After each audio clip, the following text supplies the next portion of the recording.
نحمده ونصلي على رسوله الكريم اما بعد بسم اللہ الرحمن الرحیم۔ عزیز طلبہ، آج ہم مختصر المعانی الفن الثالث علم البدیع کا سبق نمبر 9 شروع کر رہے ہیں۔ حسب عادت ہم سب سے پہلے عبارت پڑھتے ہیں، اس کے بعد پھر سبق کا خلاصہ اور آخر میں پھر عبارت کا ترجمہ اور مختصر تشریح ہم پڑھیں گے۔ عزیز طلبہ، آج کی سبق کی ابتدا و مراعات النظیر سے ہو رہی ہے، لہذا آپ حضرات عبارت پر توجہ فرمائیے۔ مراعات النظیر ومنہ ای من المعنوی مراعات النظیر وتسمى التناسب والتوفیق والائتلاف والتلفیق ایضا وهي جمع امر وما يناسبه لا بالتضاد والمناسبة بالتضاد أن يكون كل منها مقابلا للآخر، وبهذا القيد يخرج الطباق، وذلك قد يكون بالجمع بين الأمرين نحو الشمس والقمر بحسبان جمع بين أمرين، وقد يكون بالجمع بين ثلاثة أمور نحو قوله في صفة الإبل كالقسي قوس المعطفات المنحنيات بل الأسهم جمع سهم مبرية منحوتة بل الأوتار جمع وتر جمع بين ثلاثة أمور، ومنها أي من مراعاة النذير ما يسميه بعضهم تشابه الأطراف، وهو أن يختم الكلام بما يناسب ابتداءه في المعنى نحو لا تدرك الأبصار وهو يدرك الأبصار وهو اللطيف الخبير، فإن اللطيف يناسب كونه غير مدرك بالأبصار، والخبير يناسب كونه مدركا للأبصار لأن المدرك للشيء يكون خبيرا عالما۔ عزیز طلبہ، محسنات معنویہ کی ایک نئی قسم مراعات النظیر آج کے سبق میں ہم پڑھیں گے۔ مصنف علیہ الرحمہ مراعات النظیر کے ضمن میں ایک دو چیزیں اور ایک تشابہ الاطراف اور ایک ایہام التشابہ، یہ دو قسمیں بھی مصنف علیہ الرحمہ بیان کریں گے۔ مراعات النظیر کی تعریف مصنف علیہ الرحمہ کرتے ہیں کہ ان یکون ہی جمع امر وما يناسبه لا بالتضاد، وہ جمع کرنا ہے ایک چیز اور اس کے مناسب دوسرے چیز کو، تو یہ مراعات النظیر کی تعریف ہے۔ اور مراعات النظیر کو تناسب، توفیق، ائتلاف و تلفیق ان ناموں سے بھی پڑھا جاتا ہے اور ذکر کیا جاتا ہے۔ اس کے بعد پھر مصنف علیہ الرحمہ تشابہ الاطراف کہا جاتا ہے کلام کا اختتام ایسے معنی پر ہو جو ابتدائی کلام کے مناسب ہو، یعنی ابتدا اور انتہا دونوں ایسی الفاظ سے ہوں کہ جن الفاظ کا آپس میں مناسبت ہو۔ اور اس کے بعد پھر ایہام التشابہ مصنف علیہ الرحمہ ذکر کریں گے۔ ایہام التشابہ کا مطلب یہ ہے کہ دو ایسے معنوں کو جمع کرنا جن میں تناسب تو نہ ہو، لیکن ان معنوں کے لیے جو الفاظ ذکر کیے گئے ہیں یا جن الفاظ سے ان معنوں کو تعبیر کیا گیا ہے، ان الفاظ کے حقیقی معنی ایک دوسرے کے مناسب ہوں۔ اس کو مصنف علیہ الرحمہ نے ایہام التشابہ کا نام دیا ہے، اور اس کو ملحق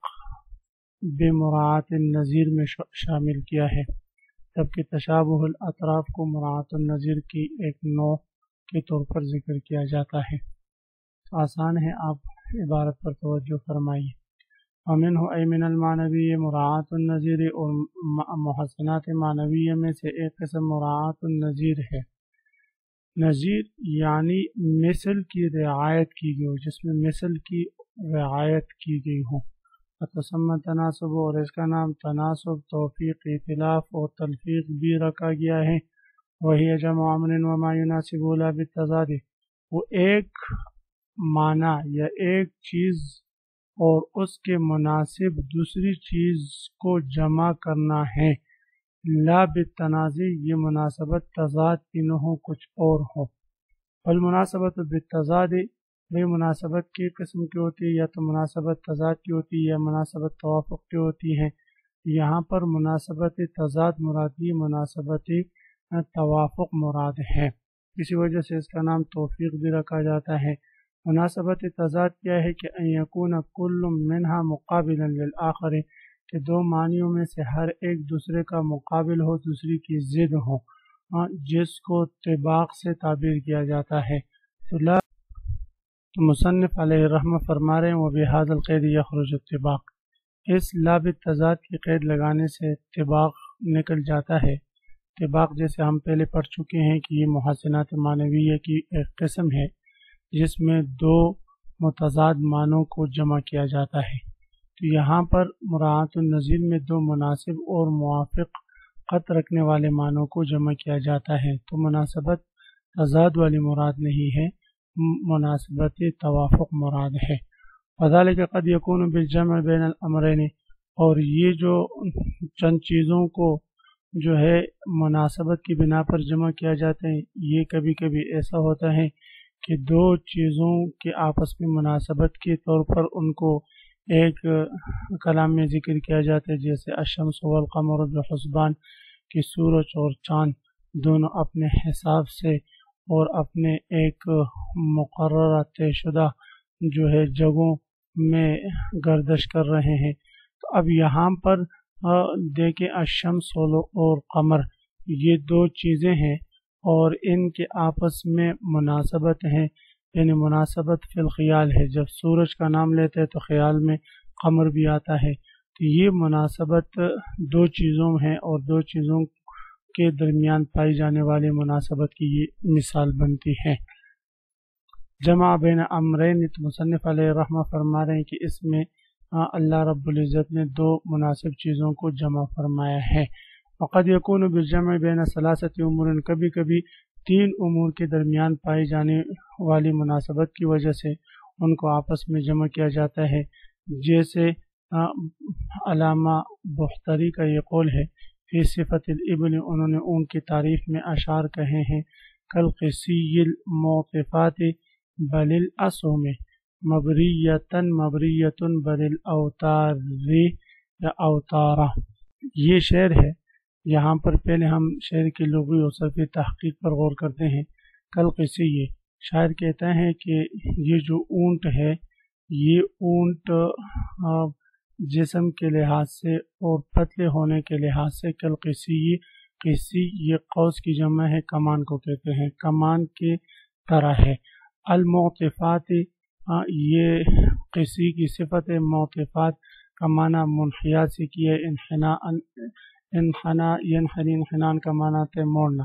یعنی ایسے کمانوں کی طرح ہے جو موڑے ہوئے ہوں، معطفات کا معنی موڑے ہوئے ہونا، ایسے کمانوں کی طرح المعطفات جو موڑے ہوئے ہوں۔ بل الاسهم، پھر شاعر کہتے ہیں قسی کمان کی طرح نہیں بلکہ تیروں کی طرح ہے، الاسهم سہم کی جمع تیر کو کہتے ہیں، مبریتن اس حال میں کہ وہ تیر مبریتن کس کی طرح بھی مبریتن چھلے ہوئے ہوں، مبریتن کا معنی منحوتتن سے کیا ہے یعنی چھلا ہوا ہونا۔ بل الاوتار، اوتار وتر کی جمع ہے، وتر کہتے ہیں اس داغے کو جو کمان میں رکھا جاتا ہے، جو کمان کے دونوں اطرافوں کو آپس میں جوڑنے کے لیے استعمال ہوتا ہے، جس میں تیر رکھ کر پھر آگے جو ہے پھینکا جاتا ہے، تو بلکہ یہ وتر کی طرح ہے۔ تو یہ شاعر کہتے ہیں کہ میرے یہ اونٹ پتلے ہونے میں مڑے ہوئے کمانوں کی طرح ہے یا چھلے ہوئے تیروں کی طرح ہے، نہیں بلکہ یہ کس کی طرح وتر کی طرح ہے۔ اب یہاں پر محل استشہاد یہ ہے کہ شاعر نے قسی، سہم اور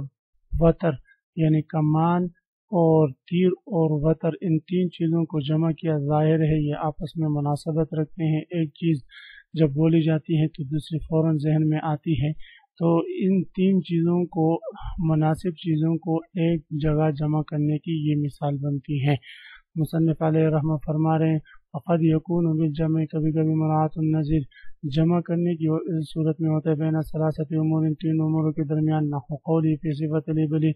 جس طرح کہ علامہ بختری کا یہ قول ہے ان کی تعریف میں کالقسی قوس المعطفات المنحیات بل الاسهم، جس طرح کہ وہ کمان ہوں، قوس کسی یہ قوس کی جمع المعطفات جو مڑے ہوئے ہیں، المنحنیات یعنی مڑنا،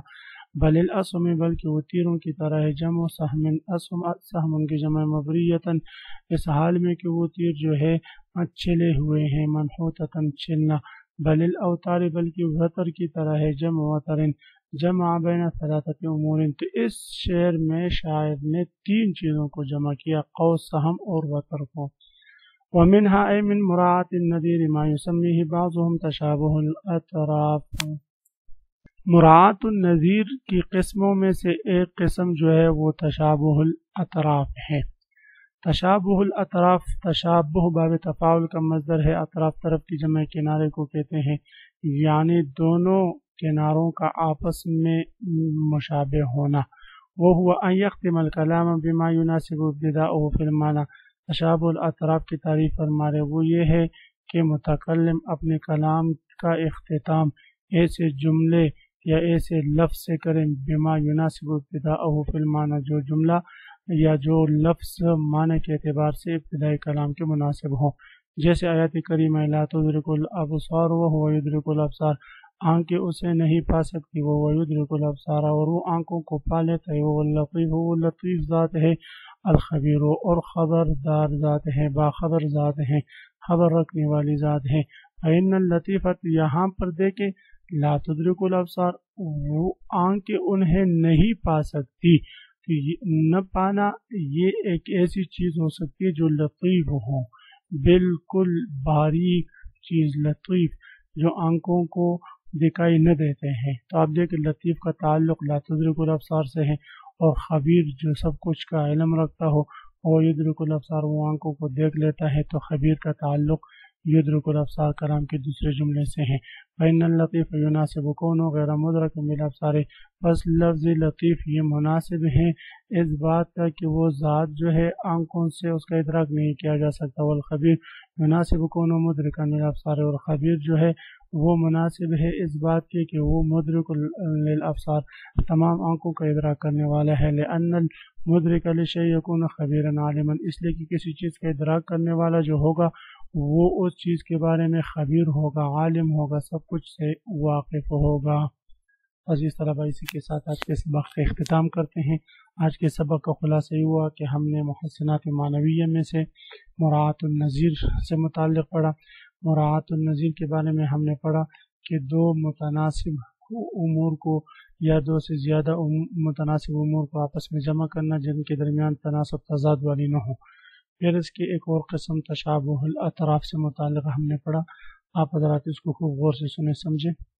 اللہ ہم سب کا حامی و ناصر ہو، آمین۔ وآخر دعوانا ان الحمد للہ رب العالمین۔